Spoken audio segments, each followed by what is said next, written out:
Solte a vinheta que o homem já chegou. Programa de hoje, uma dupla de peso. O deputado estadual, líder do governo na Lesp, Tomé Abdus. Vamos, Sombra! Vamos, Sombra! É coisa louca! Vamos lá. E ele, o ex-presidente do Banco Central, o homem que manja de finanças. Eu acho que a minha figura é irrelevante. Se eu saísse hoje do Banco Central, as decisões não mudariam muito. Pega esse corte. Roberto Campos Neto. Muito bem, senta aí, presidente. Beleza? Tudo tranquilo? Tudo certo? Tudo certo. Olha o microfone aí. Muito bem. Então, aliás, presença ilustre do Tomé Abdus. Temos aqui, conhece o Alan, não? Alan Gani? Acabei de falar. Alan Gani em cima do muro, né? Em comum. Em cima do muro? Em cima do muro, tá todo mundo em cima do muro. Nós queremos saber o seguinte, nós vamos para onde? Pro ion ou pro dólar? Não, olha, eu acho que o que a gente está vendo agora em termos de tarifa e tudo isso que está acontecendo, às vezes é importante voltar um pouco atrás, Emílio, porque eu até estava olhando para escrever um artigo sobre isso, e ao longo dos últimos tempos, desde a reconstrução do Plano Marshall, os Estados Unidos aceitou, assim, propositalmente, condições de tarifas, às vezes não recíprocas, em troca de ter o dólar como moeda dominante, né? Então, ao longo do tempo isso veio acontecendo, o dólar virou a moeda dominante, é mais de 90% de tudo. Então, acho que agora tem um questionamento em relação a se essa não reciprocidade é razoável ou não. E vale lembrar também que nesses acordos todos, e tem vários documentados, também existia uma ideia de que os Estados Unidos ia pagar mais, né? Pela defesa, e aí tem alguns exemplos que foram citados recentemente. Então, eu acho que no final das contas nós vamos para o digital, nós não vamos nem para o dólar, nem para o... Eu acho que tem alguns artigos já sendo publicados. A Ásia já está se interligando digitalmente, a gente já tem soluções que conseguem ligar sistema de pagamento instantâneo em tempo real. A latência, que é o tempo que demora, né, um pagamento está indo para 4, 5 segundos. E a verdade é que se você tiver o sistema todo mundo interligado com pagamento instantâneo, o risco da moeda, né, deixa de ser uma coisa relevante. Então, se vai ser negociado em dólar ou em euro ou em renminbi, não é tão relevante. Se você tiver tudo conectado instantaneamente, digitalmente... Tipo um Pix geral. Um Pix gigante. Você que bolou o Pix? Na verdade, foi você que inventou o Pix. Foi o Banco Central. Foi o Carlos Neto. Como é que você foi lá? Conta a sua história. Como é que você foi lá o Banco Central faz o quê? Eu posso ter uma conta no Banco Central? Não pode. Para que serve o Banco Central? Não, o Banco Central tem dois objetivos: controlar o preço e controlar, vamos dizer assim, a saúde do sistema financeiro. Os dois principais objetivos vamos dizer assim, ter certeza, né, de que preserva o valor da moeda, que o valor da moeda está preservado e que você tenha uma estabilidade financeira. Então, você cuida do real. Isso, você cuida da moeda. O objetivo é a moeda. Exato. No final das contas, a estabilidade financeira também é a moeda. Então, no final das contas, o principal objetivo, né, é você ter certeza que você mantém o valor de compra da moeda. Por isso que sobe os juros, cai os juros, vocês ficam ali olhando como é que está o nosso principal instrumento de trabalho, às vezes, infelizmente, é os juros. Agora, deixa eu fazer uma pergunta para você, porque você foi muito contestado na época da pandemia. Você estava lá, né? Tava. E eles falavam, não, isso aí tá... Os jornalistas falavam muito, porque nem agora tem muita especulação com esse negócio Os caras que estão lá, eles dominam mesmo vocês sabem mais ou menos o que vai acontecer? Ou você também, igual a gente que não sabe direito? Tá meio avulso. Chuta com a esquerda, chuta com a direita. Como é que é esse lá entre vocês? Não, tem uma equipe técnica muito boa. O Banco Central tem muita gente que estudou fora, que tem mestrado, que tem doutorado, que trabalha na parte de modelagem há muito tempo. É óbvio que a gente vive num ambiente de certeza e o Banco Central trabalha com incerteza. E às vezes eu vejo muita crítica, olha, na pandemia você caiu os juros demais. Mas aí tem que voltar atrás e lembrar, naquele momento na pandemia, quando o juros estava lá embaixo, foi um momento que os Estados Unidos tinha feito uma reunião extraordinária para cair os juros. Muita gente achava que o crescimento do Brasil ia ser negativo em 9% e a gente não tinha muita ideia do que ia acontecer com as pessoas em casa, tinha muita dúvida do que ia acontecer. Então é curioso porque na época as pessoas reclamaram que a gente tinha que ter caído mais os juros e hoje as pessoas reclamam que caíram demais os juros. Então é importante entender que quando você toma aquela decisão, você tem variáveis na mão naquele momento. Obviamente depois as coisas mudam. Se você pudesse olhar, né, ter uma bola de cristal e olhar para frente, às vezes você fariam coisas diferentes. Mas com as variáveis que a gente tem na mão, é o melhor que a gente consegue consegue fazer com os instrumentos que tem, né? O Banco Central também não tem todos os instrumentos. Sim, mas vocês ganharam o prêmio. Lá foi o que se saiu melhor naquele momento, né? O Banco Central ganhou o prêmio de melhor Banco Central do mundo entre América Latina e global, 4 anos dos 6. Caramba. Quanto tempo fica lá o presidente? 4 anos, né? A gente passou a lei de autonomia, então na verdade a ideia é que o presidente fique 4 anos, mas em mandatos diferentes. Então ele fica 2 anos num mandato e 2 anos num outro mandato, né? Ou seja, se tiver alternância, né, de poder no executivo, ele vai servir 2 anos um presidente e 2 anos o outro presidente. O meu caso foi 6 porque a gente fez a autonomia no meio do processo, então era importante que eu avançasse no outro mandato 2 anos. Entendi. Tomé Abduch, obrigado pela sua participação. O que você quer saber aqui do nosso presidente, o Roberto Campos Neto? Roberto, o mundo está um pouco assustado, né? A gente está vendo essa variação grande que teve do dólar, o dólar de repente caiu, aí a China retalhou, o dólar voltou a subir, o ouro também está variando bastante. Como que você está vendo esse atual momento, as ações que o presidente Trump estão tomando e o que pode acontecer aí nos próximos meses com o mundo todo? Tá, vou tentar responder rápido, que é uma pergunta que levaria tempo. Mas assim, primeiro... Não, mas pode ficar à vontade. Primeiro, aquele tema que eu comecei falando, que ao longo do tempo existia, vamos dizer assim, um entendimento implícito de que as tarifas seriam não recíprocas em relação aos Estados Unidos. E se você olhar no tempo, isso foi piorando um pouco, mas a moeda seria o dólar, né? E isso foi atingido. Hoje a moeda de negociação em grande parte é o dólar. E você ser, né, o dono da moeda, que é a moeda que negocia tudo, tem um valor, né? Quando os Estados Unidos imprimem dinheiro, é como se ele espalhasse o efeito para outros países. Então é muito relevante. Em troca disso, tem alguns acordos que foram de não reciprocidade, ou seja, os Estados Unidos os Estados Unidos cobrava menos tarifa do que pagava, né, em produtos parecidos. Esse é um ponto. O segundo ponto que eu acho que é relevante nesse sentido, quando a gente olha a história de tarifa, a gente fala que tem os 3 R's, né? Que é renda, revenue, reciprocidade, ou seja, eu quero ter a mesma tarifa que o outro tem, e restrição, ou seja, eu quero proteger a minha indústria local. Então, toda tarifa que tem, ela tem um desses 3 objetivos, né? E às vezes é difícil a gente ter vários objetivos ao mesmo tempo. Quando começou a campanha do Trump, a gente entendeu, ele está querendo, né, rever o tema da reciprocidade, ou seja, é fato que os Estados Unidos hoje cobram menos tarifa de outros países do que outros países cobram dos Estados Unidos. Os Estados Unidos hoje exportam muito serviço. E aí você tem que medir qual é o valor adicionado de serviço, é uma coisa mais complexa. Mas vamos então imaginar que você vai para a reciprocidade, ou seja, você vai falar para os países, olha, eu quero que você cobre do mesmo produto o mesmo de mim do que eu cobro de você, né? E aí tem uma tese por trás disso, que é que se todo mundo vai para a reciprocidade, se todo mundo cobra o mesmo de todo mundo, aí você pode atingir uma eficiência mais rápida. Porque se eu cobro de você o mesmo que você cobra de mim no mesmo produto, a hora que a gente abaixar a tarifa naquele produto, o ganho para você e o ganho para mim é exatamente igual. É ganho mútuo. E se eu cobro a mesma coisa de você do que você cobra de mim no mesmo produto, a hora que a gente sobe, eu subo e você sobe, é prejuízo igual para os dois. Então a reciprocidade faz com que você consiga atingir um equilíbrio melhor no longo prazo. Então isso vinha sendo defendido, a gente entendia, vai ter um plano grande de reciprocidade. Quando saiu a tabela, Emílio, aí eu fiquei um pouco meio na dúvida, porque a tabela, né, os pesos de tarifa dos países não eram de acordo com a reciprocidade, era de acordo com, né, o saldo de balança, né, de um país para o outro. E aquilo me pareceu muito confuso, né, difícil de explicar, parecia uma conta que não era muito, vamos dizer assim, elaborada e gerou muita incerteza, né? Eu acho que o mundo estava preparado até para caminhar para uma reciprocidade melhor. Quando saiu aquela tabela e a gente olhou aquilo, mas então é balança. Se a balança não é o R da reciprocidade, é o R da restrição, ou seja, de proteger a indústria local, que ele também até falou na campanha que ia fazer isso. Mas agora a gente está nesse ambiente de incerteza. Então, eu sou um economista liberal, acredito em free trade. A reciprocidade é um caminho para o free trade, porque a hora que você vai para a reciprocidade é mais fácil todo mundo abaixar junto, porque não tem muita confusão na negociação. Mas agora a gente vai precisar ver o que vai acontecer, porque gerou muita incerteza. Agora, é importante dizer que sim, existe um tratamento assimétrico hoje em termos de tarifa para os Estados Unidos. Sim, ele concordou com isso durante muitos anos e agora está tentando rever esse tipo de acordo.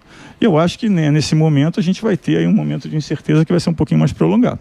E o Brasil gosta de bater na trave, né? Sempre tem uma janela de oportunidade. Quando você trabalhou lá com o Paulo Guedes, ele falava pra gente dançar com os chineses e com os americanos. Vai dar para dançar com os dois agora ou não?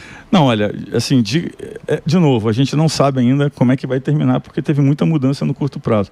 Mas se aquela tabela que foi publicada for a tabela que vai valer, e se todo mundo acreditar que aquilo vai valer por muito tempo, ou seja, se não tiver incerteza em relação àquilo, a gente pode dizer algumas coisas que vão acontecer, né? Uma coisa que vai acontecer claramente é que os Estados Unidos têm muita preocupação com esse negócio de rerouting, né? Que é você pegar e fazer um produto, por exemplo, pegar um produto chinês, ir para o México, muda a embalagem e vende para os Estados Unidos.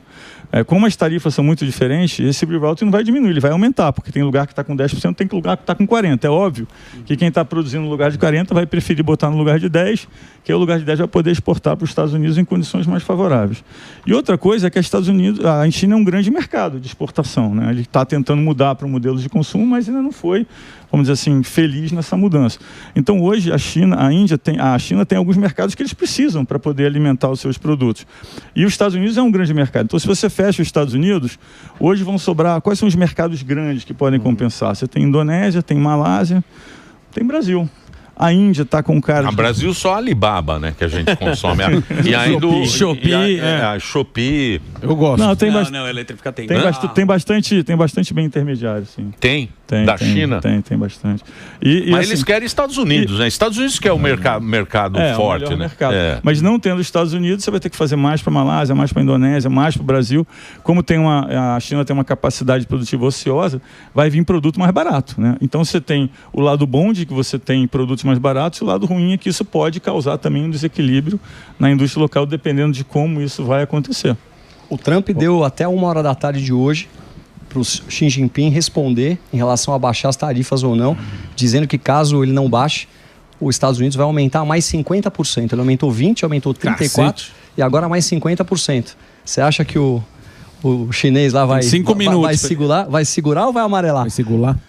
Não, eu acho que se o que tiver por trás também é realmente um tema de reciprocidade, olha, vamos chegar num lugar onde você cobra de mim o mesmo que eu cobro de você, a gente vai começar a ter negociação. Você olha, por exemplo, naquela tabela que estava até aqui na telinha agora, esses países mais pobres que tiveram uma tarifa muito grande, tem países desses que não tem nem como ter uma balança positiva com os Estados Unidos, porque uma balança neutra com os Estados Unidos, porque é um país pobre, não tem como comprar nada. Eles vão lá, por exemplo, a Nike, se você pegar o calçado da Nike, ele é feito em grande parte, né, nesses países mais pobres, vários outros países mais pobres e vários outros itens. Então acho que esses países mais pobres já saíram para negociação, já tem várias notícias de alguns querendo negociar. E o governo americano já disse que, olha, se você vier para reciprocidade, eu aceito. Então agora a gente vai ter esse teste, né? A Úrsula da Europa, que é a comissária, já falou, olha, a gente pode fazer um acordo recíproco aqui com taxas baixas. A Argentina está construindo um acordo recíproco com os Estados Unidos com as mesmas taxas para todos os produtos. Então agora a gente vai testar essa tese de que, de fato, os Estados Unidos queriam reciprocidade. E nós? A França já disse que o mercado comum europeu não quer o Brasil. Já falou hoje, né? Tô louco. Não, que o Brasil queria fazer esse acordo. Rejeitou o acordo com o Brasil. A França, né? A Europa tem um modelo mais complicado, né, Emílio? Porque a Europa viveu muitos anos de energia barata da Rússia, segurança barata ou quase de graça dos Estados Unidos, ou pelo menos os Estados Unidos pagavam uma grande parte, e um modelo onde ele importava, né, em condições favoráveis da China, com um benefício da zona do euro. Hoje você já não tem mais energia barata da Rússia, nem vai ter, e também parece que não vai ter mais a proteção barata ou quase de graça dos Estados Unidos, né? Como é um país envelhecido, que teve um gasto governamental muito alto, ou seja, a dívida é muito alta, e a produtividade vem caindo ao longo do tempo, precisa se reinventar. Então acho que hoje a Europa é um lugar onde as pessoas olham e falam, não, eles precisam se reinventar. Presidente, se o objetivo for reindustrializar os Estados Unidos, o Trump vem falando muito sobre isso, em que medida tarifas protecionistas podem ajudar a reindustrialização americana pelo princípio da reciprocidade? Olha, primeiro, reindustrialização, que é o restriction, ou proteção, e reciprocidade, às vezes, não conseguem atingir o mesmo objetivo. Uma coisa leva para um lado e outra coisa leva para o outro. E o que a gente, né, eu sou um economista liberal, o que a gente acredita é que cada país tem que estar na sua fronteira de eficiência, ou seja, eu vou fazer aquilo que eu sou mais eficiente e vou trocar, né, com algum outro país ou comerciar com aquilo que ele é mais eficiente do que eu. Então, tentar fazer uma reindustrialização depende da sua aptidão, da sua eficiência, da sua mão de obra, da sua tecnologia. Você ir contra essa tendência natural, na verdade, encarece o setor, a cadeia produtiva e faz com que você fique menos eficiente. A eficiência máxima é se não tivesse tarifa nenhuma, todo mundo produzisse aquilo que faz melhor e todo mundo tivesse acordo de livre comércio. Eu acredito nisso. Outras pessoas não acreditam, mas eu acredito. Então, eu acho que a reindustrialização, ela a gente precisa ver como é que isso vai acontecer. Agora, a reindustrialização, ou seja, a proteção por proteção, não fala com reciprocidade. Essas coisas podem não atingir o mesmo objetivo. A gente esperava muito o Campos Neto para falar da taxa de juros, né? Não sei se vai bater 15 daqui a pouco aqui.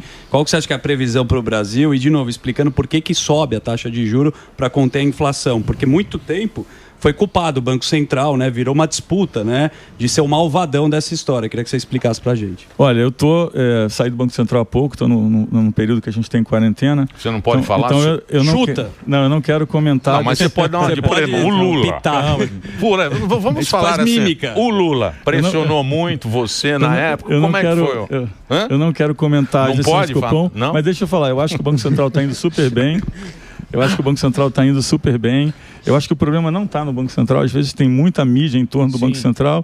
O Banco Central tem uma ferramenta que é os juros, né, para atingir uma missão que nem é dada por ele. A missão é dada pelo governo. O governo que escolhe a meta, o governo que escolhe o processo. O governo, por exemplo, poderia mudar tudo se quisesse, mas não. O governo escolheu fazer a meta de inflação do jeito que ela é feita e tem uma meta que é escolhida pelo governo. O Banco Central usa os juros para atingir aquela meta, né?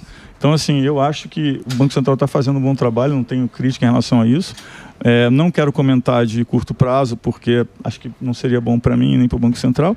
Mas, assim, eu acho que a gente tem que olhar um período mais longo, né? Um período mais longo que a gente está vindo. Aí a gente começa a ver que a gente tem problemas que não é de hoje, não é de ontem, já há algum tempo. E a gente vem embarcando, vamos dizer assim, numa linha, vamos dizer assim, de medidas que elas têm a mesma característica. E é uma característica que às vezes parece boa no curto prazo, mas ela não é boa no longo prazo, que é, olha, eu preciso fazer mais gasto social. Eu quero, né, ajudar melhor, eu quero ajudar mais as pessoas, o que é ótimo e precisa ser feito. Precisa também ter uma porta de saída, né? Quando você estimula a demanda, né, ou seja, eu estou dando dinheiro, né, para as pessoas que precisam, que vão consumir. É ótimo, porque as pessoas precisam consumir. Mas a gente precisa saber qual é a implicação disso no longo prazo. Então, se eu sempre faço isso, e como o governo não tem como pagar conta, ele precisa aumentar imposto, né? Da onde que eu estou aumentando imposto? Eu estou aumentando imposto do que a gente chama de super ricos, que é o estoque de poupança, e estou aumentando imposto das empresas, né, de formação de capital. Então, se eu estou sempre estimulando a demanda de curto prazo e cobrando e usando, e o dinheiro para pagar isso vem de investimento, no final das contas eu vou ter mais consumo e menos investimento. Se a gente pegar isso numa trajetória mais longa, mais consumo e menos investimento é mais inflação, né? Então, se eu continuo fazendo medidas que eu sempre quero estimular a demanda de curto prazo, porque é uma visão mais de curto prazo, e quem vai pagar a conta é o estoque de poupança e o capital, duas coisas acontecem. Eu vou ter mais consumo e menos investimento, que significa menos produtos na frente. Então, mais consumo para menos produtos é igual a inflação. Sim. Uma outra coisa que está acontecendo é eu sempre coloco o imposto no capital. Então, agora, por exemplo, eu quero tirar todo o imposto da mão de obra. E se eu tirar todo o imposto da mão de obra e colocar no capital, quando você for fazer uma obra na sua casa, é razoável imaginar que você vai ter muita gente com pá e pouca máquina.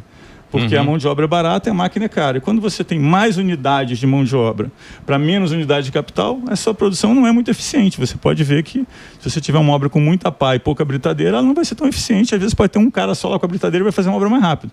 Então, eu estou usando esse exemplo porque eu acho que a gente está nessa trajetória, né, de dizer que eu quero fazer, né, vamos dizer assim, mais programas sociais, justiça social, que é muito bom e é importante fazer, mas que eu sempre estou pagando a conta com o lado do capital e com o lado do investimento. A única alternativa a isso seria o governo investir muito. Só que o governo não investe muito, o governo gasta muito. Se você pegar o que é investimento, sim, é pouco. Então, a gente está um pouco nessa armadilha, né, nessa situação que gera, né, vamos dizer assim, uma inflação estrutural à frente, né, e gera um problema para a gente ser produtivo. Tanto é que você tira hoje o mundo agro e a produtividade do Brasil não cresceu quase nada, ela até caiu, né, nos últimos anos, se você olhar uma média mais longa. Ô Roberto, qual o maior desafio que você enfrentou nesses anos que você teve no Banco Central? Aquela coisa que você ficou sem dormir, você falou, meu Deus, o que eu vou fazer agora, hein, aqui? Eu durmo muito bem, né? A minha esposa sempre fala que eu durmo muito bem. Aliás, a minha esposa é fã, minha esposa tá aqui. Ela falou que se eu não viesse no Pânico, ela me matava. Tá vendo só? Tá vendo só como... Adriana. Tudo bom, Adriana? Recebo carinho. Obrigado aí pelas...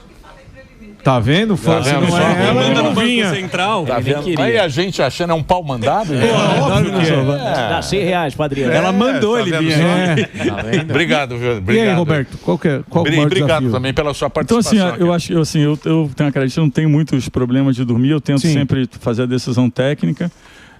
Sempre tento me apoiar na decisão, vamos dizer assim, no trabalho técnico feito pelos outros, trabalhar em equipe. Eu tinha uma frase que eu achava muito boa, eu mandei fazer um quadro e pregar na sala do Copom, que dizia que a autoridade do argumento vale mais que o argumento da autoridade, né? Então, que é exatamente para a gente ter certeza que a gente trabalha em equipe, né, e que a gente fomenta o debate. E eu gosto de trabalhar com pessoas que pensam diferente de mim, que desafiam. A gente teve momentos difíceis na pandemia, porque o que é a dificuldade para um banqueiro central? É quando ele olha para frente e fala, eu não sei o que vai acontecer. Exato. E o meu modelo não está preparado para prever isso. O meu modelo não tem a menor ideia do que está acontecendo. As pessoas estão em casa, ninguém está saindo de casa. Você roda o modelo, qual vai ser o crescimento, qual vai ser a inflação? Ninguém sabia. Não só no Brasil, como em lugar nenhum do mundo. Mas a gente sabia que ia ter, vamos dizer assim, um programa de enfrentamento grande, ou seja, a gente tem, vamos dizer, duas dimensões. Primeiro, o governo ia gastar mais, né, para socorrer as pessoas, as empresas, e os bancos centrais iam cair os juros, que ia estimular mais o crédito, né? Então isso foi feito. Então a gente estava naquele ambiente que a gente não sabia o que ia acontecer. As pessoas diziam que ia ter uma recessão mundial sem proporções. No final das contas, a gente olha, né, depois do fato, a queda do crescimento, não só no Brasil, mas em vários países, foi bem menor do que o esperado.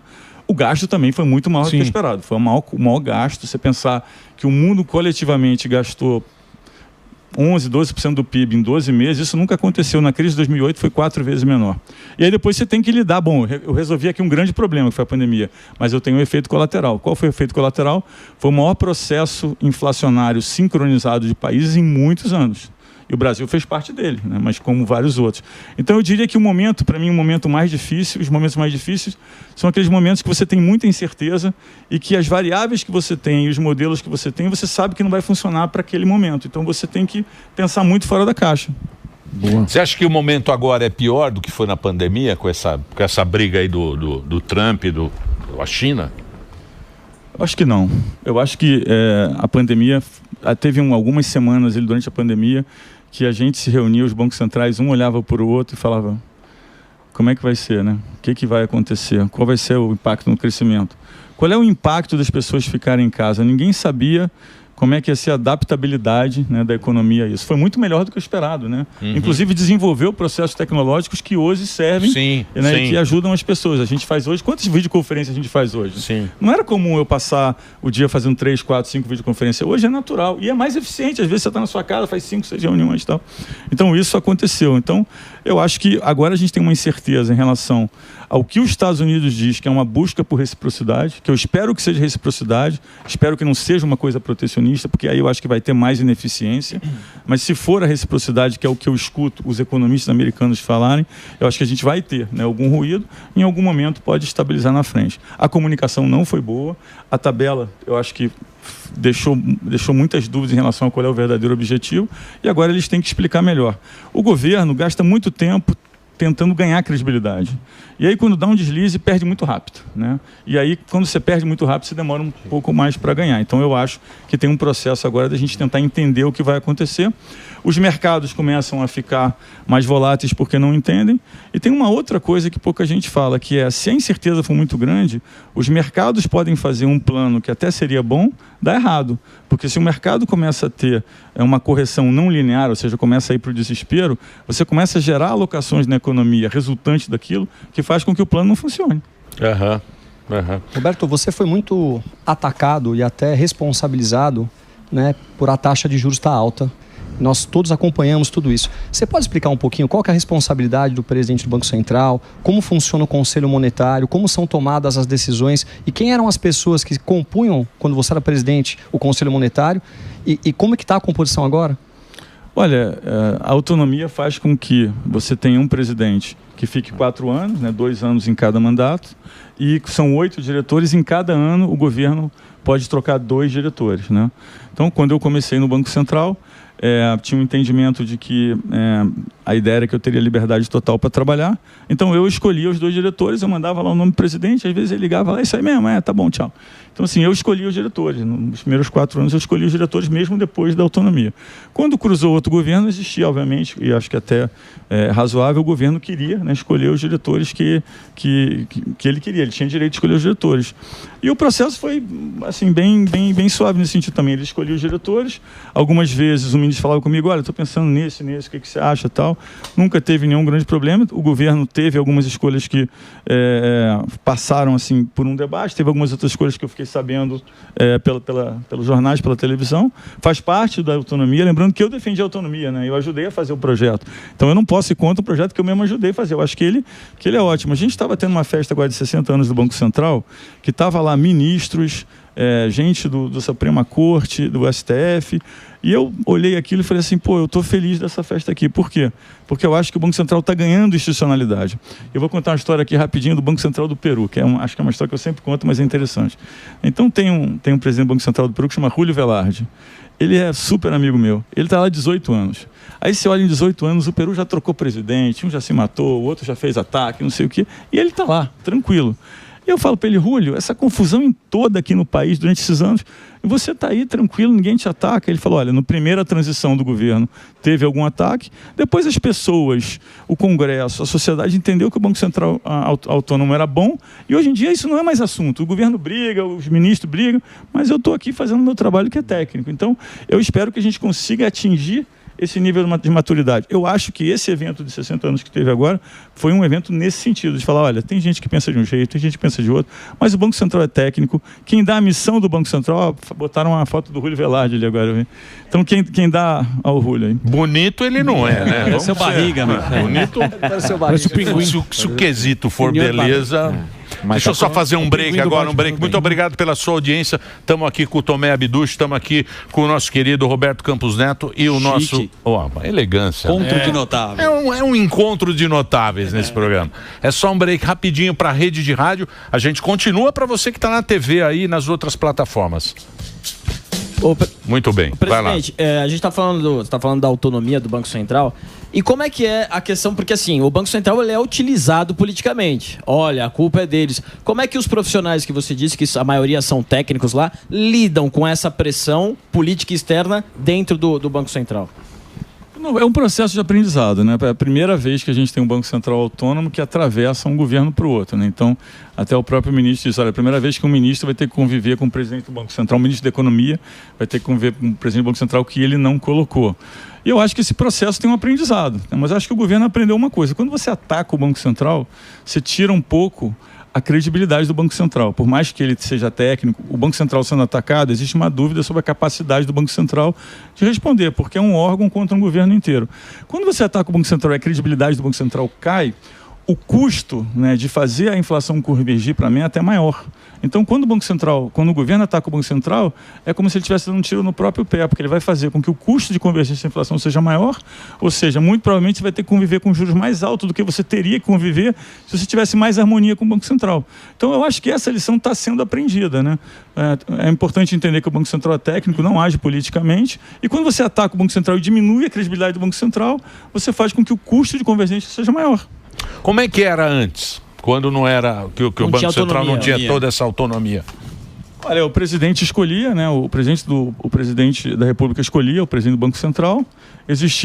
Durante muitos anos existia um acordo meio implícito que o Banco Central tinha autonomia, mas quem decidia era o presidente da República. Se um dia ele entendesse que deveria trocar o presidente, ele poderia trocar. Tem algumas passagens nesse sentido, inclusive no livro do Meirelles, né? E aí você tem a autonomia de fato. A autonomia de fato é muito boa, por quê? Porque a gente está num mundo mais polarizado. No mundo mais polarizado, com autonomia de fato, você não precisa confiar de que o executivo vai seguir o que foi acordado. Está escrito na lei, né? Então assim, eu vou deixar o presidente do Banco Central, eu vou tirar. Não. Você não tem direito nem de deixar nada. É a lei que está dizendo isso, a menos que você vá no Congresso e consiga derrubar a lei. Então, assim, o fato de estar na lei, eu acho que dá uma estabilidade maior de longo prazo. Eu acho que a transição de um governo para o outro teria sido uma transição com maior volatilidade de mercados se não tivesse tido a autonomia do Banco Central, né? Você vê que o Banco Central resistiu, teve muitos ataques, depois eu acho que teve um período de melhora. Eu acho que isso está, né, amadurecendo, é um processo que está amadurecendo. Presidente, A gente cresce um pouquinho mais de 3%, já gera inflação, e aí o Banco Central tem que ligar a turbina dos juros. Como é que a gente sai dessa armadilha a curto prazo? O que dá para o governo fazer para o Banco Central não ter que subir os juros e a gente ter um crescimento sustentável? Ou seja, aumentar a renda, diminuir o desemprego e ainda não gerar inflação. Eu acho que, assim, é óbvio que não tem uma solução mágica rápida que vai funcionar em 1, 2 meses. Mas acho que passa pelo caminho de você estimular a oferta e não a demanda, né? Então, assim, existe às vezes uma percepção muito errada, que eu vejo em muita gente falando que acha que a inflação, né, é um fenômeno de oferta e que a inflação é um fenômeno de oferta e que o crescimento é um fenômeno de demanda. Então, se eu estimular a demanda, eu vou gerar crescimento, porque as pessoas vão consumir mais e porque elas estão consumindo mais, os outros vão produzir mais. Não funciona muito bem assim na economia, é mais ou menos o contrário. O que eu preciso é estimular a oferta, porque estimulando a oferta, eu estimulo a produção, acaba gerando emprego e aí eu tenho um nível de renda, vamos dizer assim, um equilíbrio macroeconômico mais sustentável para seguir um crescimento sem inflação. Como eu disse anteriormente, grande parte das políticas do governo nos últimos tempos são políticas mais ligadas, vamos dizer assim, a uma visão política, eleitoreira, mais de curto prazo. Então, vou estimular a demanda. Como eu não tenho como pagar, eu tenho que tirar de algum lugar, eu acabo tirando, né, da parte produtiva, porque eu tiro da poupança ou da formação de capital. Então, a gente precisa reverter esse equilíbrio. A gente precisa entender que a gente precisa, de fato, ter mais políticas de oferta. E o governo precisa gastar menos e investir mais também. Então, precisa ter uma parte de um ajuste. Hoje, a dívida nominal do Brasil vai caminhar para crescer 9% ao ano. Então, 9% ao ano, com sua dívida lá, você que tem um dinheiro emprestado, 9,5% ela cresce por ano. E aí você tenta fazer uma economia para contrabalançar esse 9,5% que cresce. Um pedaço grande, obviamente, é juros, né? Porque está incluído juros. Então, se você não faz um equilíbrio, ou se você não tenta fazer um que a gente chama de superávit primário, que é que eu tento gastar menos do que eu arrecado, para abater um pouco esse crescimento, ele vai crescendo. Então, hoje, como essa dívida nominal é muito grande, o mercado coloca no preço que vai ter, né? Vamos dizer que a trajetória da dívida vai ser crescente. E por isso, né, a gente tem, quando a gente olha as variáveis de longo prazo, tanto a taxa de juros longa como a taxa de juros real longa, elas têm um pouco no preço essa incerteza que é criada por uma dívida que é grande, por um juros que é alto, que faz a dívida crescer. Agora, não adianta só falar assim, não, então eu vou cortar os juros, porque se eu cortar os juros, aí eu tenho mais inflação, porque eu tenho, de novo, um país que está, né, crescendo mais do que a sua capacidade, que é a sua pergunta original. E a gente consegue ver isso em vários lugares. A demanda agregada cresce muito mais do que o PIB, a gente tem uma necessidade de importar maior, então a importação cresce em relação à exportação, lembrando que quando tem muita demanda e eu não consigo produzir no país, eu tenho que importar. Então, todas as variáveis que medem se o país está aquecido ou não, ou seja, está crescendo mais que as capacidades, como se tivesse várias luzinhas, todas elas acendem. Então, mostra que a gente precisa de um equilíbrio onde a gente produz mais. Ou seja, mais políticas, só para terminar, mais políticas de estímulo à oferta. Só que aumentar a capacidade demora tempo, né? E aí não traz votos, é isso? Está correta essa lógica? Demora um certo tempo para aumentar a oferta? Demora um certo tempo, né?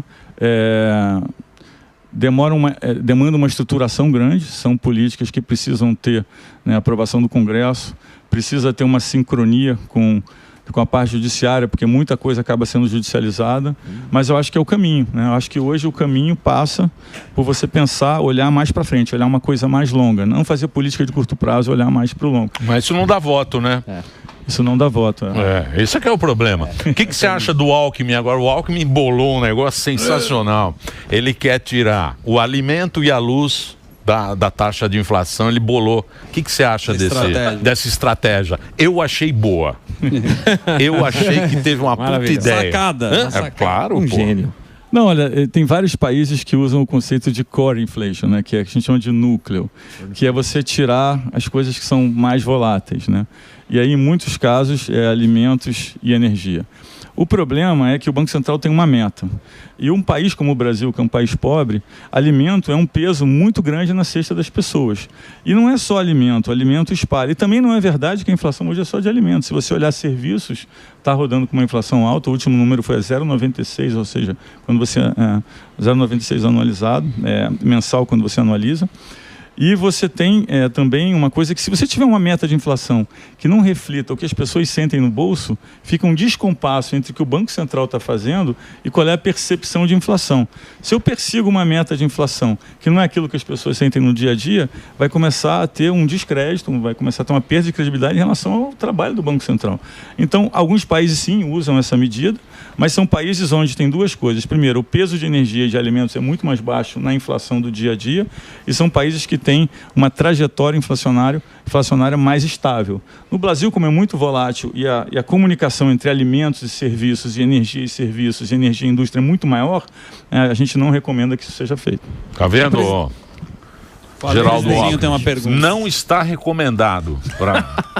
Esse. Que mais? Tem audiência? Guerezito. Na verdade, assim, o grande povo brasileiro, que é o que trabalha todos os dias lá, tal, e não tem muito tempo de prestar atenção na economia e nem às vezes estudar sobre isso, sempre acaba com aquela questão de tipo assim, as coisas estão muito caras e eu não tenho grana para comprar por causa da inflação.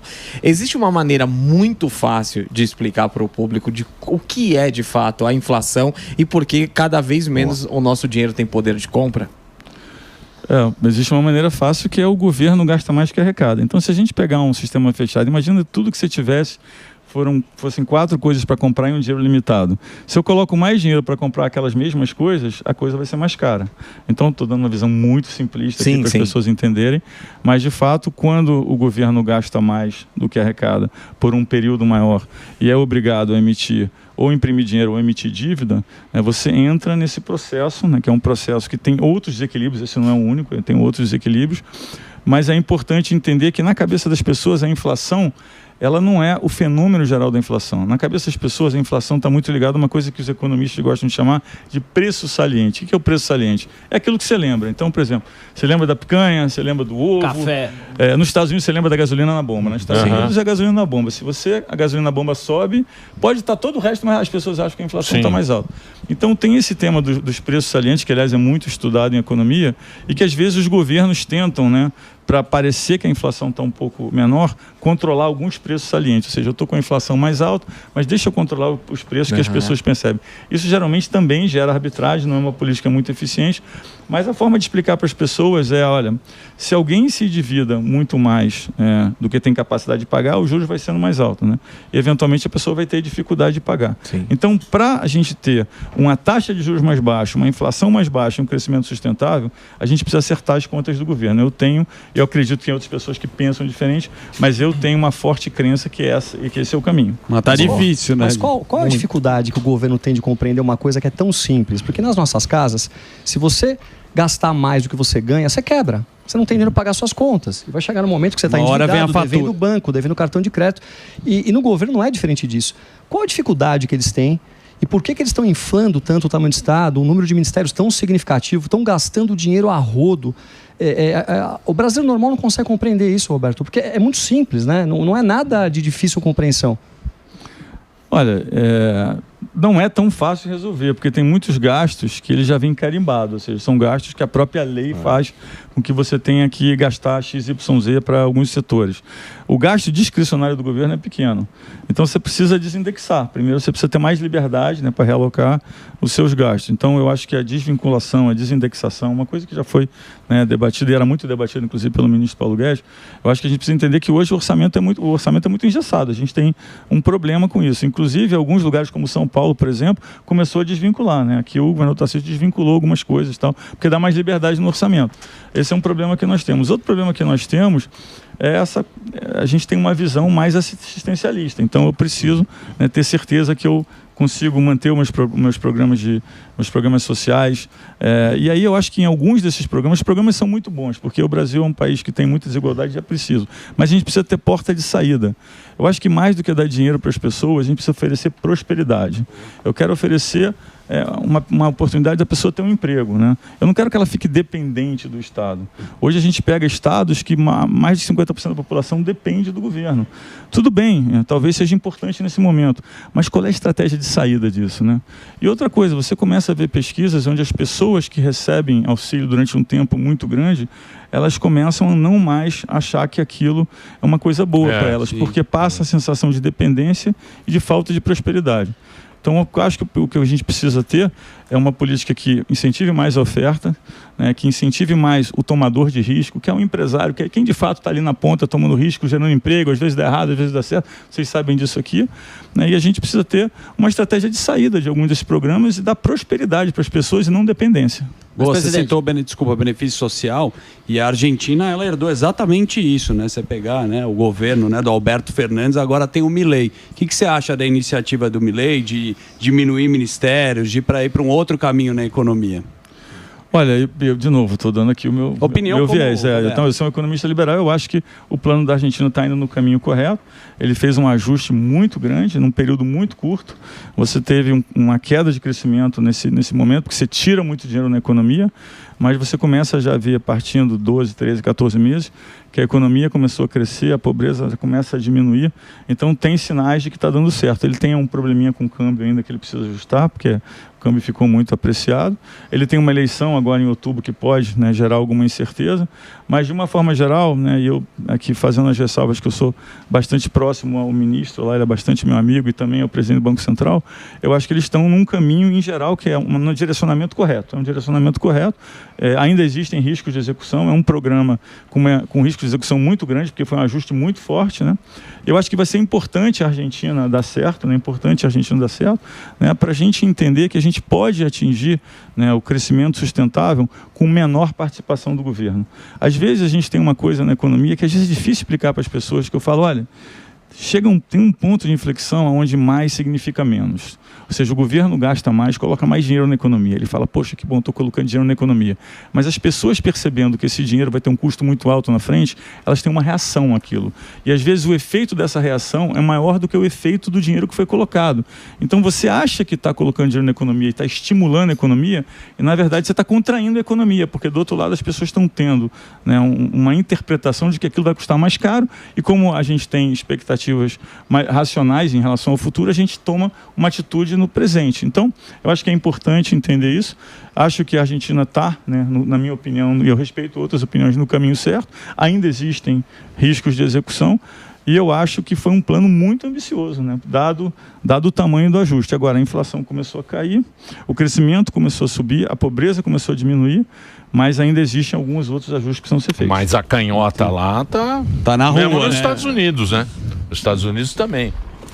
Porque o problema, na China, o legal é ser da China, o Xi Jinping. Pode reclamar à vontade que vai ser aqui. Acabou. Lá os caras saem na rua. Você não viu lá na Tesla, os caras quebrando o carro e tal. Esse que é o problema, né, presidente? A China tem um processo produtivo bem capitalista, né? Então, se a gente... Sim, mas eu digo a população reclamando. Sim, é verdade. Tem maior controle. Né? Turma não quer. Pressão popular, é lógico, fala, né? É lógico. Na Argentina é muito forte. Claro, né? porque o problema é o cara segurar a pressão. O Tomé lá, o Tomé é o rei da pressão. A Argentina lá. vive faz os bonecos, vai lá e enche na boca. E 3 palitos ele derruba o cara. E tem outras polêmicas. Põe boneco 3 lá da bonecos ele gente. derruba. É terrível. Tem mais polêmica ainda na Argentina, inclusive com o Milei, que é a relação que você falou de digitalizar, que é criptomoeda, né? Que eu não sei como é que é a sua visão de cripto e como é que você enxerga isso também. Lá foi uma polêmica, né? Assim, acho que é mais uma visão de aonde vai a intermediação financeira, ou seja, os negócios financeiros. Eu acho que aí vai para um caminho de mais abertura, mais divisão, os dados vão ser mais abertos, a gente vai ter mais conectividade instantânea, que é o que o Pix fez, mas a gente pode acelerar isso. A gente vai ter mais dinheiro digital e os processos de pagamento não vão ser mais centralizados, eles vão ser digitalizados, descentralizados, e em algum momento eles vão ser tokenizados, ou seja, vão ser instruções de pagamento com códigos numéricos. Eu não quero falar... Caramba, mas é o Drex isso? É o Drex isso. É o Drex, mas é o que as plataformas de blockchain já fazem, é o que as criptomoedas já fazem, é o que o stablecoin já faz. Na verdade, o que é o stablecoin? As pessoas confundem muito stablecoin com criptomoeda. O que é uma coisa e o que é outra? O stablecoin, basicamente, eu peguei $1, guardei aqui e falei, eu estou emitindo esse dólar digital e estou bloqueando $1. Então, quando você compra o dólar digital, eu tenho $1 de verdade guardado que eu bloqueei e estou te oferecendo uma versão digital dele. Por que eu estou te oferecendo uma versão digital? digital? Por várias razões, porque às vezes você quer interagir numa plataforma onde é importante ter a programabilidade do dinheiro, então aquela característica do dinheiro digital vai ajudar, vai ser mais dinâmica naquela plataforma. Tem várias outras razões de visibilidade, mobilidade do dinheiro, então tem várias outras coisas. E então tem essa parte que é o dinheiro digital, que a gente chama de stablecoin, que é você pegar algum lastro ou algum ativo verdadeiro, emitir, né, digitalizar ele, ou tokenizar, e aí tem a criptomoeda, que é um negócio que não tem lastro. Então, é um ativo digital. Tem o conceito que está se surgindo agora de propriedade digital, que é uma coisa que estão falando muito sobre o Bitcoin. Eu não sou contra a criptomoeda, não sou contra stablecoin. Eu sou contra a política de que a gente deve afastar o sistema financeiro tradicional das moedas digitais. Eu só acho o contrário. Eu acho que quanto mais perto a gente estiver das moedas digitais, mais a gente entender, mais a gente vai ser capaz, né, de unir as tecnologias, de avançar nos sistemas de pagamento e de entender e de regular. Porque se eu estou muito distante, eu não sei o que está acontecendo, eu não consigo regular, não consigo supervisionar. Então, Mas aí se regular a moeda digital, acabou a alegria da coisa. Não, você pode regular de tal forma que você esteja protegendo só por exemplo. Vamos pegar um stablecoin. Stablecoin, quando você compra hoje um stablecoin, você acha que você está comprando um dólar digital. O que significa regular o stablecoin? Eu quero ter certeza que quando você comprou um stablecoin, que você acha que você tem um dólar digital, eu quero ter certeza que quem te vendeu aquilo tem o dólar guardado em algum lugar. Tem lastro, né? Sim, tem lastro. Mas o melhor é a notinha de 100, guardadinha. Tem gente que acha que no guarda-roupa.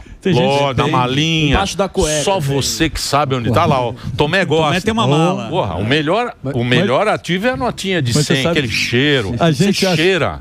Você sabe. Você é do Banco Central. A gente acha isso. Bitcoin. A gente acha isso, Emílio, mas os jovens não sei se acham tanto, não. Eles acham que tem uma facilidade grande em poder transacionar o dinheiro digital. Mas, de fato, o que a gente precisa na regulação é ter certeza que tem uma segregação de contas e que tem um lastro. Ou seja, se eu estou te vendendo alguma coisa que eu digo que está garantido por um ativo, eu tenho que ter aquele ativo. Então, sim, a garantia, né? Então, a garantia. Assim, a regulação necessariamente é ruim. A regulação é para fazer com que as coisas cresçam com estabilidade.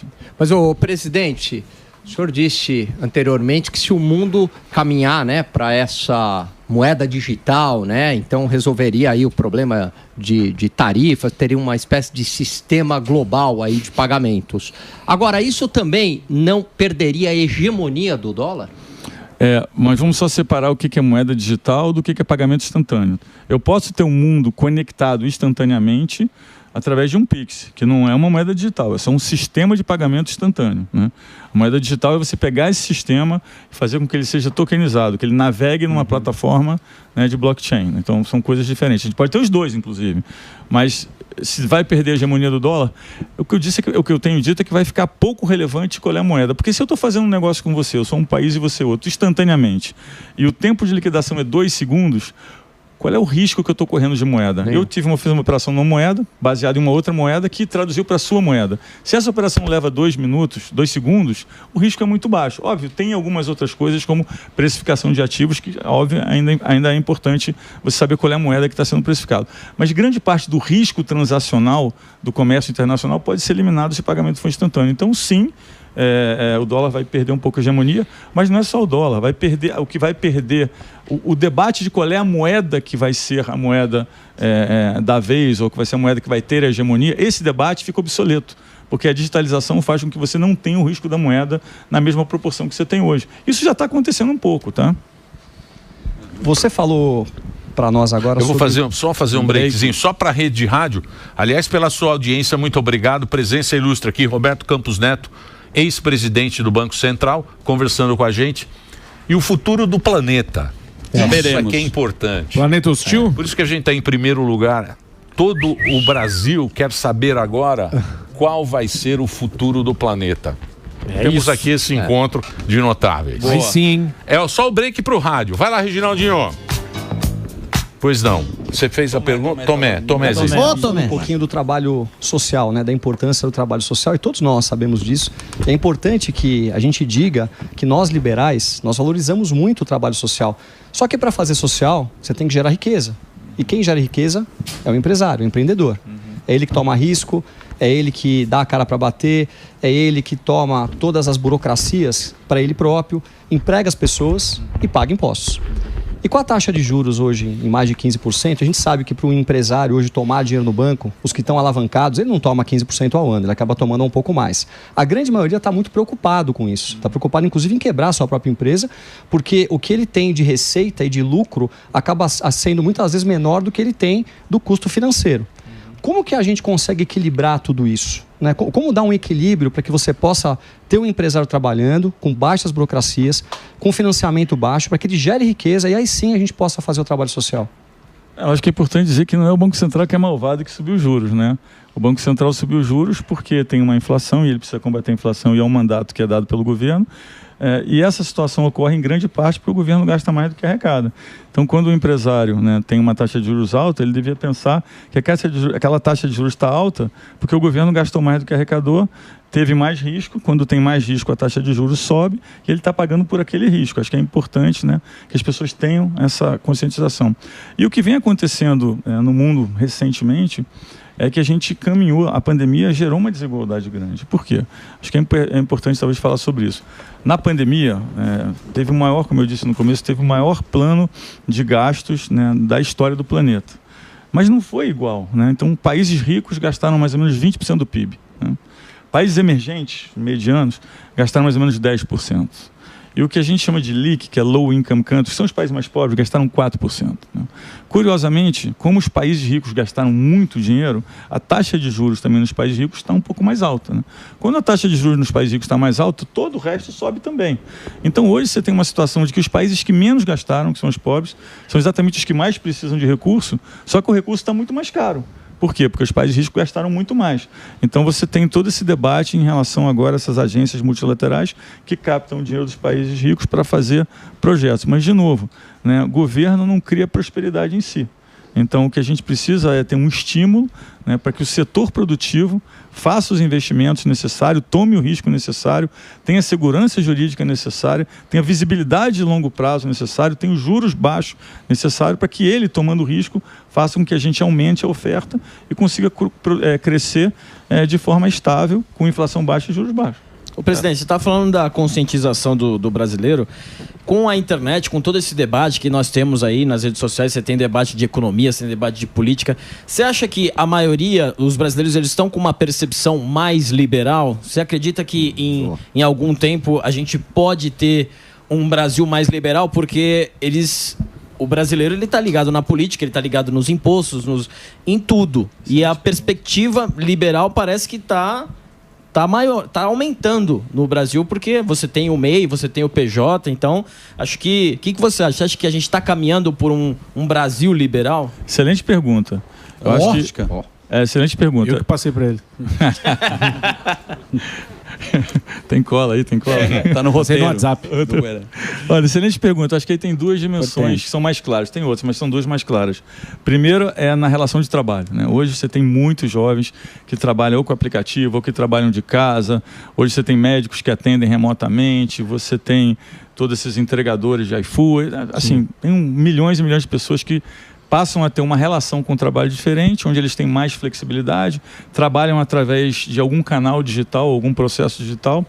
E o governo precisa entender isso. Ninguém quer sindicato, ninguém quer que alguém fale, olha, você vai trabalhar 5, 6 horas por dia, você vai trabalhar 7 dias por semana, ou 6 ou 5. As pessoas falam, não, vocês não estão entendendo. Tem um jeito novo de trabalhar.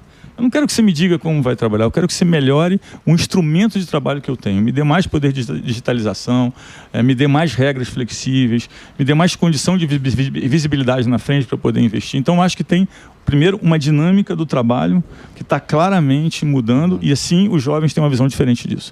Segundo, é sobre a inflação, né? Eu acho que os jovens começaram a ter uma percepção de que, olha, a inflação não é culpa, o meu avô disse isso há muito tempo, a inflação não é culpa do malvado do empresário que subiu o preço ou do dono do supermercado. A inflação, no final das contas, é culpa do governo, é um processo onde você gasta mais do que arrecada. Isso está mais... não diria que está em toda a população, mas está mais transparente. E por isso a gente vê que processos inflacionários começam a bater mais rápido na popularidade.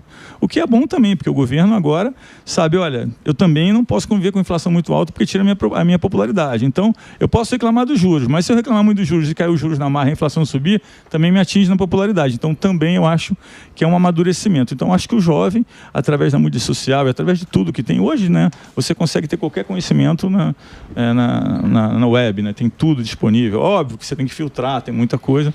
Mas eu acho que sim, eu acho que mudou a relação em relação ao trabalho e mudou um pouco a relação na questão do entendimento da macroeconomia.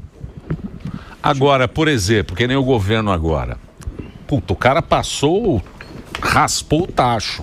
O nosso querido... Vocês sabem quem, né? Você conhece, né?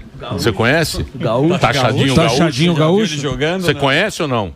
Você não conhece? Põe. Vamos ver. Põe o Taxadinho Gaúcho aí. Por favor. Por favor. Da tela. Você não conhece? Nunca viu jogar? Você vai ver já. Nossa, camisa 10. Bate com a esquerda. Camisa 10 nosso é o Taxadinho. Esse é bom. O Taxadinho, ele passou... Olha lá, ó. Chegou Taxadinho Gaúcho, o bruxo da taxação brasileira. Saiu driblando com o Brasil na Copa do Imposto de 2002. Fez cada taxada que deixou todos os brasileiros de bolso vazio. No rolê dos impostos, nem mesmo o Super Xandão escapou da sua tributação. A cada rolê que ele taxa, a cada jogo que ele tributa, a cada drible que a Receita Federal leva, a magia da tributação acontece. E o bruxo da taxa faz história nos impostos. Salva de palmas. Taxadinho Gaúcho. Vamos aplaudir. Joga muito. Isso é coisa nossa. Nossa, camisa 10. Agora eu pergunto pra você o seguinte, por quê? Também não adianta tentar tirar dinheiro dessa maneira, porque chega um momento que acaba, que você não tem mais como. E tem que ser o quê? A produtividade? Tem que ou gastar menos? Não tem outra saída?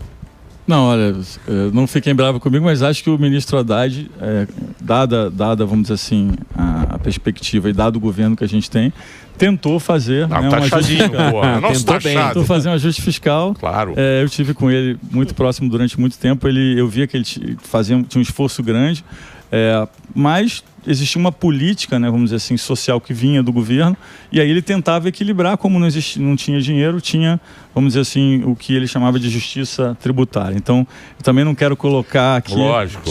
Vocês estão me colocando aqui... É o nosso herói, é o Taxadinho Gaúcho. Pra assim, gente isso é que importa. Mas eu de fato acho que ele tinha uma preocupação, né, com o tema fiscal, num governo que tinha muito menos preocupação com o fiscal do que ele tinha, tá? Então, acho que é importante... Agora, qual é a solução? O governo tem que gastar menos. Né? O governo tem que gastar menos. Como é que o governo gasta menos? Tem algumas coisas que você precisa fazer por eficiência, tem algumas coisas que você precisa fazer por menos gasto ou melhoria nos programas, tem que ter plano de saída dos programas. Tem uma parte de estados e municípios também, Emílio, que os gastos estão bastante elevados. A gente vê, por exemplo, que vem de estados e municípios está bastante grande.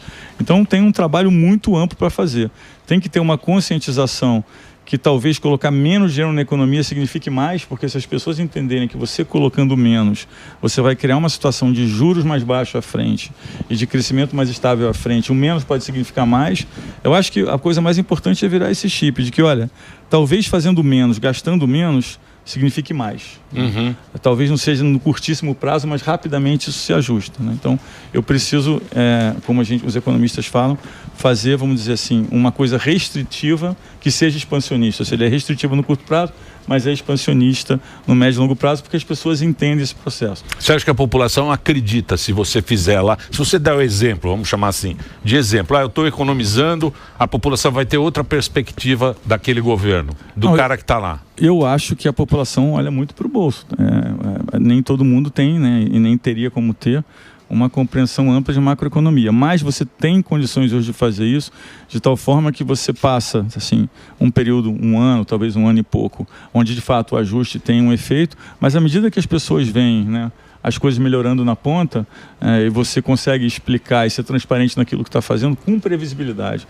Não pode falar assim, eu vou fazer um ajuste fiscal, aí muda aqui, eu faço uma coisa diferente. Olha, esse aqui é o caminho que eu vou seguir, eu estou falando hoje que eu vou seguir, e você tenta, né, seguir naquele caminho com previsibilidade. Aí eu acho que quando a gente pega o mundo hoje, não é só um problema do Brasil, a gente fala muito do Brasil aqui, mas o fiscal está ruim em vários lugares. Quando a gente pega o nosso primário, por exemplo, que todo mundo critica, ele é melhor do que muitos outros lugares. O primário é o quê? O primário é quanto você consegue economizar tirando, né, o gasto da dívida, né? Porque tem um gasto de juros, né? Tá, que é os juros do governo para você deixar o dinheiro lá parado. Então, tirando o efeito Tirando isso, é o primário. Isso. Então, assim, se eu faço um primário muito bom, eu ajudo a pagar minha conta de dívidas, né? De dívida. Se eu tenho um primário negativo, eu tenho a dívida e mais um pouco que eu gastei, né? Então, esse é mais ou menos só para as pessoas entenderem. Eu simplifico um pouco aqui para as pessoas poderem entender, mas é mais ou menos isso, né? Então, uma coisa é a dívida que você tem no banco e outra é quando você está gerando ali de cash flow da sua atividade no dia a dia.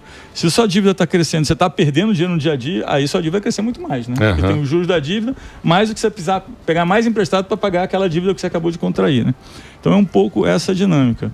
Mas acho que não é uma coisa de curto prazo. Tem assim, um conjunto de políticas que já são feitas há bastante tempo, que levam, vamos dizer, a uma situação onde a gente tem menor produtividade. O mundo está passando por um problema de produtividade, e aí as pessoas criticam muito os Estados Unidos, mas se você pegar a renda per capita dos Estados Unidos antes da pandemia e depois, ela quase dobrou. Não tem nenhum lugar do mundo onde aconteceu isso. Então, os Estados Unidos está muito ruim, está muito mal, mas os Estados Unidos é o lugar onde tem produtividade. Grande parte das invenções ainda são feitas nos Estados Unidos. É verdade, a China está desafiando um pouco isso, mas grande parte ainda é feita nos Estados Unidos. Você pega as grandes empresas que foram criadas nos últimos anos, elas estão nos Estados Unidos. Se pegar o estado mais pobre dos Estados Unidos, que se não me engano é Missouri, tem uma renda per capita que é maior do que qualquer país europeu. Então, assim, a gente não pode... Sim, existem desigualdades nos Estados Unidos, sim, existem problemas, sim. Mas esse modelo foi um modelo que foi capaz de produzir produtividade e riqueza durante um bom tempo. Não significa que não possa ter algum tipo de ajuste, mas isso é importante. Eu acho que esse é o modelo que a gente precisa, né, que as pessoas se conscientizem, que eu preciso estimular as pessoas a tomarem risco. Eu preciso do empresário, eu preciso do empreendedor, eu preciso da estabilidade para ele. Quanto menos eu atrapalhar melhor. Se eu não atrapalhar, já está bom, entendeu? Então, assim, eu acho que esse é um entendimento. E às vezes é difícil. Eu concordo com você que é difícil, às vezes, comunicar para a população. Mas acho que é importante. Eu acho que a população, aos poucos, está se conscientizando cada vez mais, né, de que a gente precisa de uma coisa mais moderna. É que o Lula está falando, a comunicação tá muito boa, a comunicação. Agora ele está aparecendo bastante, está falando. Sim. Está inaugurando as coisas, mas não é. Mas a percepção, né? O que você acha da... Você que é um homem da comunicação, esse belo cabelo que você tem. Cabelo de panetone. O que você acha da comunicação do... Você acha que é o quê? O presidente aqui gosta do taxadinho. Foi aplaudido aqui pelo presidente que ganhou o prêmio. O que você acha? Eu acho que não adianta nada se você ter uma boa comunicação se você não tiver um bom produto, né? É você que está falando. Não é? Aí, ó. Economista. Aí, aproveitando o gancho nesse meu comentário, presidente, o senhor fez um excelente trabalho à frente do Banco Central. Eu vou apanhar hoje aqui. Por quê? Mas... É que você não viu o Sam. O presidente da República pegava muito no seu pé, certo? Sim. E agora, com o Galípolo continua o seu trabalho até agora. Toda a equipe lá, né? Os 8 diretores, mais o Galípolo. E por que agora o presidente não está pegando no pé de Gabriel Galípolo? Ah, isso é fácil. E o senhor é um cara muito simpático. Querendo. Ele veio com a esposa. Respeita, por favor. Respeita. Olha o capacete. Respeita que ele veio com a esposa. Porque não é uma coisa pessoal. Porque ele é o Alan simpático. tá na pista. Capacete indo pra cima.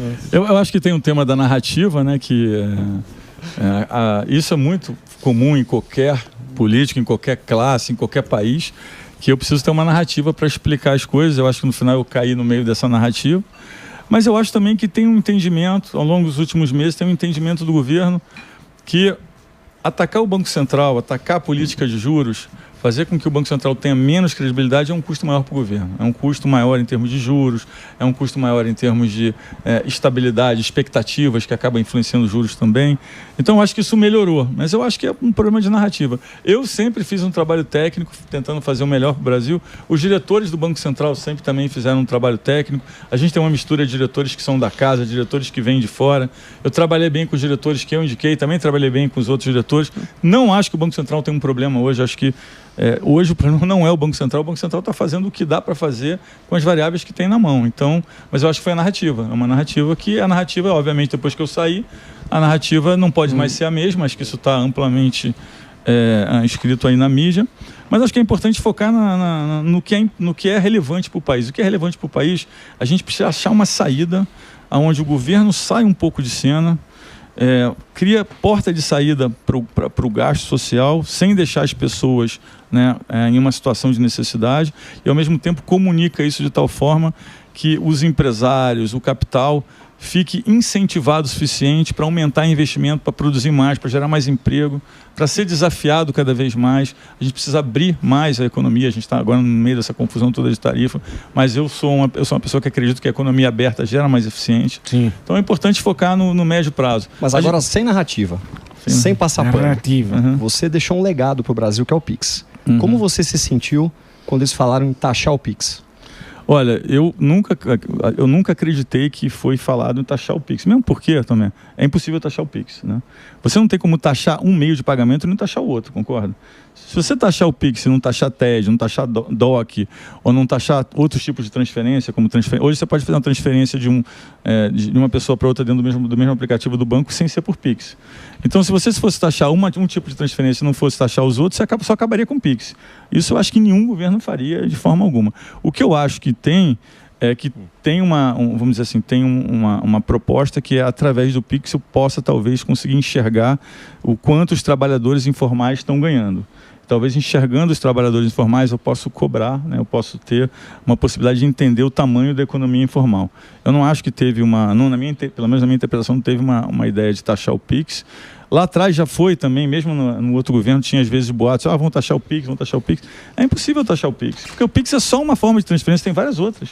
Os caras querem o CPMF, lembra? Impostinho gostoso, impostinho, ó. Imposto sobre imposto. Então, eu ia chegar ali. Então, o que você pode fazer é CPMF. Aí você taxa o Pix, taxa TED, taxa DOC, taxa qualquer transferência. Não dá ideia, não, pô. O CPMF eu sempre defendi, lembrando que o governo anterior, o ministro às vezes defendeu, né, o CPMF, né, o ministro Paulo Guedes. Esse era um ponto que a gente tinha um pouco de divergência. Eu não gosto do CPMF, acho um imposto muito ruim, porque ele é um imposto que ele passa por toda a cadeia. Então ele premia um processo produtivo que tem poucos elos na cadeia, que é o processo produtivo que tem menos valor adicionado. Então você pune o valor adicionado, você distorce a decisão econômica, você distorce às vezes a decisão de poupança. Então eu acho um imposto distorsivo e ruim. Na minha opinião, o CPMF é um imposto, é um imposto ruim. Então eu também seria contra o CPMF, independente do governo. Você tem uma vontade, assim, dá para ver na sua fala, de ajudar o Brasil. Foi o que você fez, né, no Banco Central. E vocação política? Porque você sabe, o Tomé está aqui. Candidato. Nós temos Tarcísio, que tem uma aproximação e gosta muito do seu trabalho. Tarcísio. A turma vem elogiando bastante. Será? Não será. Ministro da Economia lá na frente? Não. Paulo Guedes vai para a direita? Um pouco mais para o centro? Tem algum interesse com a política? Não tem interesse. Eu estou agora em conversas para ir para o setor privado. Acho que em algum momento, nos próximos meses, deve sair um anúncio do que eu vou fazer. Acho que quando as pessoas verem o que eu vou fazer, elas vão ver que eu não vou estar na política durante um bom tempo, né? Então eu tenho interesse no setor privado. Eu tentei contribuir para o país, fiquei 6 anos. A minha esposa sabe o preço que foi, ela está ali balançando a cabeça. Ela que mandou ser privado também, né? Foi ruim? Sai desse. Não, mas você tem que pensar que, deve ser muito legal você poder impactar tanta gente e ajudar tanta gente, né? Sim, olha, uma coisa... É uma coisa... A vocação. Tem os momentos, assim, que tem um grau de satisfação muito grande, que é quando você vê que você impactou a vida das pessoas de forma positiva. A gente estava numa viagem agora na Amazônia, eu com a minha esposa, e a gente parou naquelas comunidades ribeirinhas e tinha uma pessoa vendendo aqueles artefatos, né, que eles fazem. E era uma pessoa que ela entendia muito de Pix, né? Ela entendia tanto de Pix que eu falei, onde você aprendeu? Assim, ela sabia como fazer o QR Code, como fazer as coisas. E ela falou, não, a minha vida depende disso, então eu tenho que aprender. E eu confesso que ela sabia coisa do Pix que eu achei que estava sendo lançado naquele momento, ela já sabia como fazer e tal. E ela falou, o Pix salvou minha vida, o Pix me ajudou muito, porque eu não tinha o mesmo volume de vendas que eu tenho hoje com o Pix. Porque quem chega aqui com o celular e fala que não tem dinheiro, fala, faz um Pix aí. A pessoa acaba comprando e tal. Então, quando uma pessoa fala isso, ou por exemplo, uma comunidade, uma cidade que chama Tartarugalzinho, que é uma cidade no interior, se não me engano, no Amapá, eu recebi um vídeo dizendo que a cidade não tinha agência bancária e nem caixa de tirar dinheiro. Então a cidade basicamente rodava de tal forma. Uma van ia lá para pegar as contas das pessoas, iam para uma outra cidade para pagar as contas, tinha que cobrar uma taxa e de repente a cidade inteira começou a rodar no Pix, sem banco, sem nada, e estava prosperando, porque tinham vários novos modelos de negócio. Então isso assim, quando acontece uma coisa dessa, é um momento de satisfação muito grande para mim e para todos os funcionários do Banco Central que fizeram o Pix junto comigo. Cara, o Pix foi uma puta invenção. Sim. Que vocês bolaram lá o Pix. Por exemplo, Estados Unidos, o cara manda o cheque pelo correio, cara. É um puta negócio arcaico, não né? pegou, e a né? gente não. Mas esse tem um Estados Pix Unidos lá. Tem outro nome, né? Não, tem cheque, tem cheque. Cheque? Cheque. Não, vai um cheque. Eu uso cheque. Eu não tenho Pix. Eu não tenho Pix porque o Pix... Não, o cheque é bom. Sim. Você pode colocar teu SIC RG atrás. Cheque pré-datado. Cheque pré-datado, 3 vezes. R$1.000. Bom, mas você sabe que eu estava um dia preenchendo cheque nos Estados Unidos e aí meu filho Enzo estava olhando e falou, o que é isso? Eu falei, é como se fosse um dinheiro, filho. Aí ele falou, poxa, que legal, um dinheiro que você bota o valor que você quiser. Isso aí. Agora me fala uma coisa. E o Pix eu agora... nunca tinha visto um cheque na vida, meu filho. Mas é uma coisa que mudou muito rápido, né? Esse Pix foi uma revolução. E agora o mundo inteiro vai... É o mesmo sistema no mundo inteiro? Não. Acho que o Pix tem uma diferença muito grande dos outros sistemas, que foi uma coisa que a gente se debruçou bastante no debate da confecção, que é o Pix é o único sistema de pagamento instantâneo que é programável. Grande parte dos sistemas não são programáveis. O que significa isso? Significa que eu posso botar um contrato inteligente na mesma trilha do Pix, eu posso fazer uma programação, a programabilidade do dinheiro para pagamentos futuros. A gente vai ter muito em breve no Pix a capacidade de fazer o bloqueio reverso, que significa que você não precisa mais ter cartão de crédito, você pode fazer a função cartão de crédito na trilha do Pix. Parcelar, né? O parcelado, você vai poder... Porque hoje a trilha do cartão de crédito tem vários agentes, né? Tem o adquirente, que é a maquininha, tem o lojista que está vendendo, tem a bandeira, que é Visa e Mastercard, tem o emissor, que é o banco que faz a emissão, que no final fica com risco. Esse ciclo todo hoje tem vários custos espalhados na cadeia. Se você faz esse mesmo ciclo na trilha do Pix, ele é muito mais barato. Ele é mais barato para o lojista, ele é mais barato para a pessoa que compra. Então a gente entende que tem um caminho de digitalizar o que é hoje a estrutura de cartão de crédito dentro da trilha do Pix. Isso vai acontecer. Tem várias outras coisas, por exemplo, tem o Pix Saque, o Pix Troco. Essa é uma história interessante, talvez, de contar, porque eu uma vez estava num lugar, precisava comprar uma coisa, e eu não tinha dinheiro, né? Era um casamento e eu tinha esquecido uma gravata no interior. E aí eu falei, preciso comprar uma gravata. E aí eu fui na loja e tal, não aceito cartão. Eu falei, tá... E não tem dinheiro, e não tinha como tirar dinheiro. Aí eu fui tinha uma máquina daquelas de tirar dinheiro, uma ATM, só que tinha uma fila danada. E eu fiquei olhando para aquela máquina e eu falei, gente, olha que coisa engraçada, eu tenho uma máquina de ferro, que não vem aqui sozinho, alguém tem que pegar e botar essa máquina aqui. Se quebrar, não tem ninguém para consertar. Se acabar o dinheiro, não tem ninguém para colocar o dinheiro. Por que eu não faço toda a caixa registradora de todas as lojas ser uma ATM? Porque eu posso ligar o Pix na caixa registradora, e aí todo mundo que for numa loja e quiser tirar um dinheiro, chega na caixa registradora e fala, me dá um troco aí. Eu imagino, eu compro um produto de 10, pago 20 e recebo 10 de troco, que é o cashback. E aí surgiu a ideia de fazer o Pix Saque e o Pix Troco. E para a loja é ótimo, Emílio, porque a loja gosta de pagar as pessoas para estar na boca do caixa. Quando você está na boca do caixa, você compra uma balinha, um negócio, alguma coisinha. Né? E tem um outro aspecto positivo, que no interior do país, se as pessoas puderem fazer mais venda e chegar no final do dia e ter menos dinheiro no caixa, é ótimo, porque transportar dinheiro é um custo enorme para essas lojas. Então a gente teve uma ideia, através de uma situação que eu passei, de fazer o Pix Saque e o Pix Troco. Foi feito, hoje tem muitas lojas que usam, muita gente não sabe, que você pode ir na loja hoje e sacar dinheiro na caixa registradora. E mais adiante eu posso fazer funções bancárias também na caixa registradora, porque quando você conecta o Pix com as caixas registradoras, você passa a ter funções bancárias em cada caixa registradora. Sim. Então, olhar para um ATM e pensar que ele ainda existe hoje, dadas a digitalização e as oportunidades que nós temos, mostra que tem muito para fazer.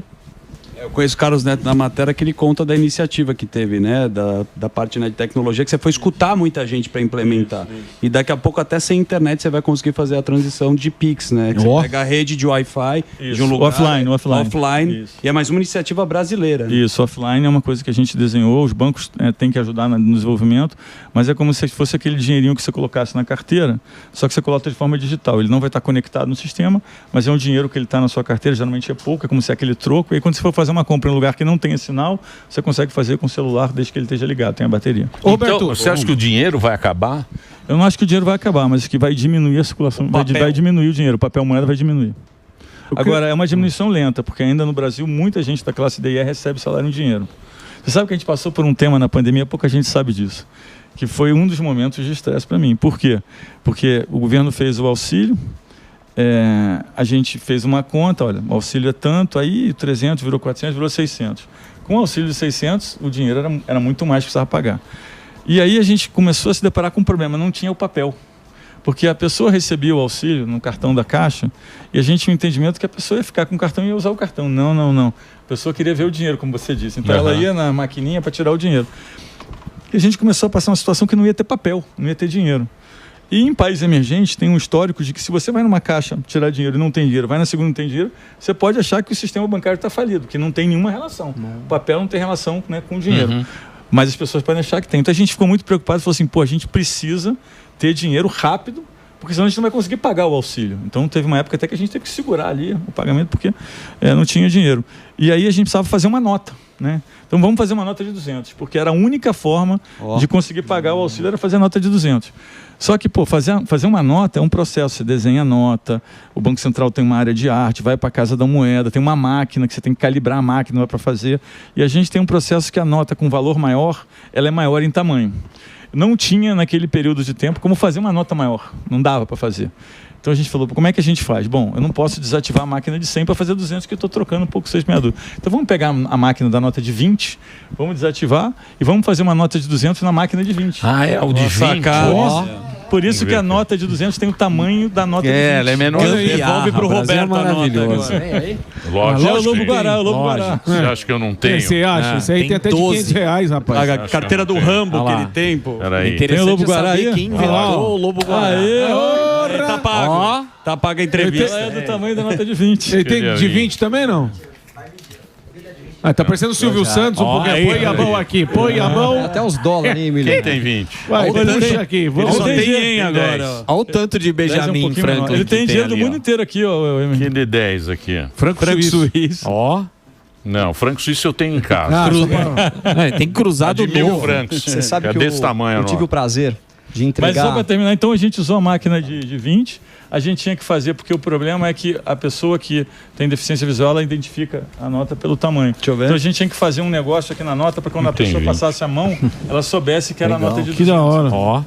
Caramba, bens a Deus, hein? Pô, deixa aí, é meu dinheiro, pô. Eu vai sei, ficar trocou na vida esfregando na nossa cara. Essa daí que o Emílio fez tá igualzinho. Tá aqui, ó. O riquinho. Então tá aqui a história. Tesouro. Por isso que é pequeno. Aqui, ó, é a mesma. Que da hora, essa história eu não sabia, hein? A de R$200 é a mesma. Mesmo tamanho. Você vê como vocês dão um trambique lá, a gente nem percebe, hein? Não é? Não, o Leonardo. Aqui, ó, certinho, mas resolveu, ué. Não é? Legal foi quem que deu essa ideia? Quem que deu essa ideia? Quem deu essa ideia foi a diretora Carolina. Carolina, aí, parabéns. Grande Carolina. Boa sacada. Ela pô, falou, que legal. Leva 200. De quem você sabe que eu tive... Já era, vou levar pra mim. Meu Deus! Não, já confisquei. Meu Deus! Aqui é Haddad, amigo. Tá certo. Aqui se mexeu, eu confisco. Jesus Cristo! É um taxadinho surita. Já confisquei. Meu Deus! Você acha que vai passar aqui? Vou devolver. Roberto, antes da gente ir embora aqui, o pessoal, porque a gente tem o Samidana aqui, né? E a galera, o que ela faz? Fica mandando mensagem pro Sami. O pessoal enche muito seu saco, fala assim, onde que eu invisto? Me ajuda aí. Ou fala assim, faz a minha declaração de imposto de renda. O pessoal enche seu saco, não, agora? Não, Agora não, tá com tempo, assim, não? eu não, obviamente por uma questão de estar no Banco Central, eu não posso falar, mesmo porque eu não sei se Mas seria nem em casa? também não sei se seria um bom conselho, porque o economista tem que falar para você que sabe onde o dólar vai, você pode ficar suspeito, pode ter uma certa suspeita, porque é difícil. Agora, não tenho muito não. Eu tenho o que acontece muito é quando as pessoas vão comprar coisas no supermercado. E hoje a minha querida esposa falou, pô, esse ovo de chocolate tá muito caro. Tá. Ela chegou em casa reclamando comigo. Vai comprar um Lindt, tem que ver o Kinder Ovo. Então, assim, quando tem alguma coisa que o preço sobe, aí sim as pessoas reclamam, porque tem, obviamente, uma conscientização que a missão do Banco Central é a estabilidade de preço. Né? Então, Emílio, eu tive o prazer de entregar na Assembleia Legislativa do Estado de São Paulo a medalha, que é a maior honraria do Estado, para o Roberto Campos Neto. E muito porque, Roberto, você é um grande homem, um grande pai, um grande marido, um homem inteligente, um homem que dedicou grande parte, né, dos últimos 6 anos para poder fazer o bem para o Brasil. Eu queria aqui declarar, em nome do Estado de São Paulo, que você é um grande orgulho para a nação brasileira. Que é um prazer estar ao seu lado. Boa, Tomezinho. Belo terno, hein, meu? Tô ali com o Adriano. Presidente, muito obrigado por você ter vindo. Então, quer dizer, vamos lá. Esse negócio estão falando que vai mudar o mundo. Estamos tranquilo, então. Não, vamos lá. Eu entendo isso que é sua presença aqui é importante para isso.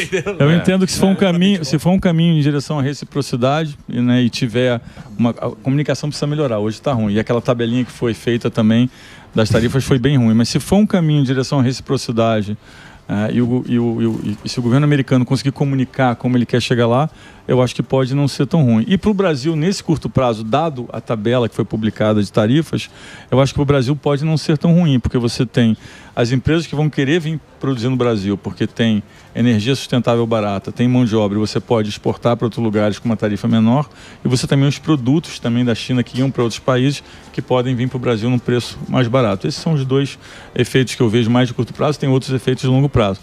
Agora, eu entendo, né, que existia uma reciprocidade que não era simétrica, né, para os Estados Unidos, que eles estão querendo consertar isso. Acho que a comunicação, né, a comunicação não foi bem feita e está gerando ruptura no mercado. E o meu medo sempre é que às vezes você tem um plano que você até consegue explicar e consegue entender onde ele vai chegar na frente.